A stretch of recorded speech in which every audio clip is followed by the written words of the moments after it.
দেশের আসল পরিচয় কি? আওয়াজ করে বলতে ভয় লাগে। এদেশের আসল পরিচয় কি? ইসলাম দিয়ে আমাদের সংসদ ভবন চলুক, আমরা চাই কি চাই না? বঙ্গভবনে লা ইলাহা ইল্লাল্লাহর পতাকা উড়ুক, আমরা চাই কি চাই না? প্রতিটি জেলা অফিসে, ডিসি অফিসে লা ইলাহার পতাকা ঝুলুক, আমরা চাই কি চাই না? কারা কারা চাই হাত তুলে আল্লাহরে দেখায়।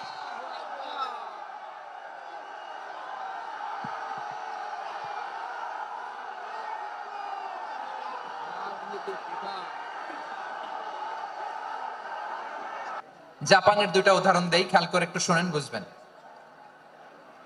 আল্লাহ, 2022 সালে জাপানের সাথে জার্মানির খেলা, ফিফা ওয়ার্ল্ড কাপ 2022। এক পক্ষে জাপান, আরেক পক্ষে কোন দেশ? কথা শোনে নাই। এক পক্ষে কোন দেশ? আরেক পক্ষে? সবাই এক পক্ষে, আরেক পক্ষে।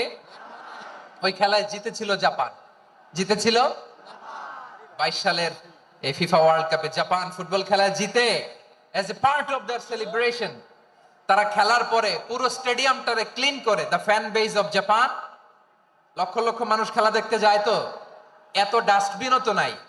তো যারা ডাস্টবিনে জায়গা পায় নাই, তারা এই যে চকলেটের প্যাকেট, পানির বোতল, চিপসের প্যাকেট তারা এদিকে সেদিকে রেখে দিয়েছে।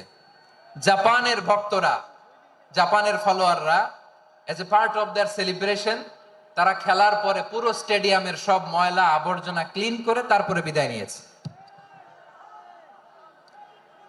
তাদেরকে কি ক্লিন করার দায়িত্ব দেওয়া হয়েছিল? এই যশোর, জাপানের যে ছেলেরা খেলা দেখতে গেছিল ওদেরকে কি ক্লিন করার দায়িত্ব দিছিল? তারা কি স্টেডিয়ামের পরিচ্ছন্নতা কর্মী? তাদের আকল, তাদের সিক্স সেন্স তাদেরকে বলেছে। ছোটবেলা থেকে জাপান গভর্নমেন্ট ওদেরকে এত পরিচ্ছন্নতা শেখায়, ক্লিনলিনেস অ্যাওয়ারনেস ক্যাম্পেইন করায়। ক্লাসে আমি দেখেছি, ক্লাসে নিজের বেঞ্চ নিজে মুছে, ক্লাসের মাঝখানে একটা সময় দেয়, নিজের টেবিল নিজে মুছে, নিজের ক্লাসরুমটা নিজে পরিষ্কার করে। রাস্তাঘাটে একটা ধুলা নাই, ময়লা নাই, একটা টিস্যু নাই। খেলার পরে গোটা বিশ্বকে তাক লাগিয়ে দিয়েছে। জাপানের ফ্যানরা সবার রেখে যাওয়া গার্বেজ, টিস্যু, বোতল পরিষ্কার করে তারপরে স্টেডিয়াম থেকে বিদায় নিয়েছে। আমরা কেন এমন হইতে পারলাম না? আমরা কেন এমন হইতে পারলাম না? জাপানের যারা এগুলো করছে ওদের তিনটা করে চোখ না? চোখ তো তিনটা জাপানা লাগো, জাপানা লাগো। হাত তো চারটা, কান তো ছয়টা। হ্যাঁ, নাকি আমার মতো দুই হাত দুই কানালা মানুষ? চোখে